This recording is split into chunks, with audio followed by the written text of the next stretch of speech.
Hi friends, welcome to Surabhi kitchen. ഇന്ന് നമുക്ക് തയ്യാറാക്കാൻ വളരെ എളുപ്പത്തിലൊരു വെജിറ്റബിൾ സാൻഡ്വിച്ച്. ഇതൊരു 2-3 മിനിറ്റ്സിനുള്ളിൽ തയ്യാറാക്കാൻ പറ്റുന്ന സാൻഡ്വിച്ചാണ്. കണ്ടു നോക്കാം. ഇവിടുത്തെ സാൻഡ്വിച്ച് തയ്യാറാക്കാൻ ആവശ്യമായ ബ്രെഡ് എടുത്ത് വെച്ചിട്ടുണ്ട്. ഇനി നമ്മൾക്ക് ഒരു ബൗളിൽ കുറച്ച് ഐറ്റംസ് എടുക്കാം. ഇവിടുത്തെ ഒരു ബൗളിലേക്ക് ഞാൻ ചെറുതായി കട്ട് ചെയ്ത ഉള്ളി, പിന്നെ പച്ചമുളക്, കറിവേപ്പില, തക്കാളി എന്നിവയ്ക്കാണ് ഞാൻ ചേർത്തുകൊണ്ടിരിക്കുന്നത്. ഇനി കുറച്ച് മല്ലിയില കൂടെ ചേർത്ത് കൊടുക്കാം. ഇവിടെ വെജിറ്റബിൾസിന് ആവശ്യമായ ഉപ്പ് ചേർത്ത് കൊടുക്കാം. ഇനി ഇതിലേക്ക് കുറച്ച് മുളക് പൊടി കൂടി ചേർത്ത് കൊടുക്കാം. മുളക് പൊടി ചേർക്കുമ്പോൾ ശ്രദ്ധിക്കണം, കാരണം നമ്മളിതിൽ പച്ചമുളക് ചേർത്തിട്ടുണ്ട്. അപ്പോൾ എരിവ് കൂടി പോകാതെ ഒന്ന് ശ്രദ്ധിച്ചാലും മതിയാകും. ഇത് ഉപ്പും മുളക് പൊടിയും ചേർത്തതിന് ശേഷം നന്നായിട്ട് ഇതൊന്ന് മിക്സ് ചെയ്തെടുക്കാം.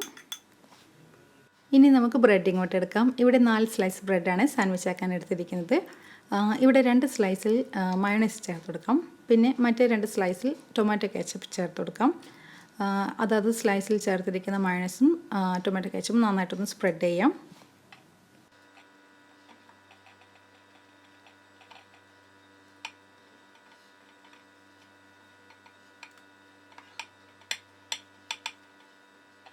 ഇവിടെ മയോണൈസും കെച്ചപ്പും ആ ബ്രെഡിൽ നന്നായിട്ട് സ്പ്രെഡ് ചെയ്ത് കഴിഞ്ഞാൽ പിന്നെ നമ്മൾ തയ്യാറാക്കി എടുത്തിരിക്കുന്ന ഉള്ളിത്തക്കാളിയുടെ മിശ്രിതം ചേർത്ത് കൊടുക്കാം. ഇവിടെ ഇത് ചേർക്കുന്നത് നമ്മൾ മയോണൈസ് ചേർത്തിരിക്കുന്ന ബ്രെഡിലാണ്.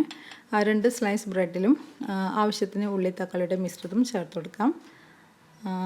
ചേർത്ത് നന്നായിട്ടൊന്ന് എല്ലാ ഭാഗത്തും സ്പ്രെഡ് ചെയ്ത് വെക്കാം. ഇനി ഇതിൽ നമുക്ക് ചീസ് വെച്ച് കൊടുക്കാം. മൊസറല്ല ചീസ് താല്പര്യമുള്ളവർക്ക് അത് ചേർത്ത് കൊടുക്കാം. അങ്ങനെ ചീസൊക്കെ ചേർത്തതിന് ശേഷം പിന്നെ കെച്ചപ്പ് ചേർത്ത ആ ബ്രെഡ് ഇതിന് മുകളിലായിട്ട് വെച്ച് കൊടുക്കാം. അപ്പോൾ നമ്മുടെ ബ്രെഡ് ഇതാ ടോസ്റ്റ് ചെയ്യാൻ റെഡി ആയി കഴിഞ്ഞു. ഇവിടെ ഈ ബ്രെഡ് തയ്യാറാക്കുന്നത് സാൻഡ്വിച്ച് മേക്കറിലാണ്. ഇതിപ്പോൾ 1 മിനിറ്റ് കൊണ്ട് തന്നെ ബ്രെഡ് റെഡി ആയി കിട്ടും. ഇനി സാൻഡ്വിച്ച് മേക്കർ ഇല്ലെങ്കിലും സാരില്ല, സാധാരണ ഒരു ഫ്രൈങ് പാനിൽ തന്നെ നമുക്ക് ബ്രെഡ് ടോസ്റ്റ് ചെയ്തെടുക്കാം.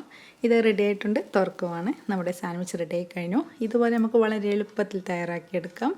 ആകെ നമ്മൾക്ക് ആ ഉള്ളിയും തക്കാളിയും കട്ട് ചെയ്യുന്ന ഒരു ടൈമേ വേണ്ടൂ. അതൊരു ചോപ്പറിലിട്ട് കട്ട് ചെയ്യുകയാണെങ്കിൽ വളരെ എളുപ്പത്തിൽ പണി കഴിയും. ഇവിടെ ഇത് ബ്രെഡ് കട്ട് ചെയ്യുകയാണ്. കട്ട് ചെയ്തെടുത്ത് കാണിച്ചു തരാം. ഉള്ളിൽ ചീസൊക്കെ വെച്ചതുകൊണ്ട് കഴിക്കാൻ നല്ല ടേസ്റ്റിയാണ്. പിന്നെ ഉണ്ടാക്കാൻ വലിയ പണിയൊന്നുമില്ലല്ലോ, പെട്ടെന്ന് തയ്യാറാക്കിയെടുക്കാം ഈ സാൻഡ്വിച്ച്. അപ്പോൾ നിങ്ങളും ഉണ്ടാക്കി നോക്കുക, അഭിപ്രായങ്ങൾ അറിയിക്കാൻ മറക്കരുത്. ഇതാ ഒരു ബ്രെഡ് ഇങ്ങോട്ട് എടുത്തിട്ടുണ്ട്.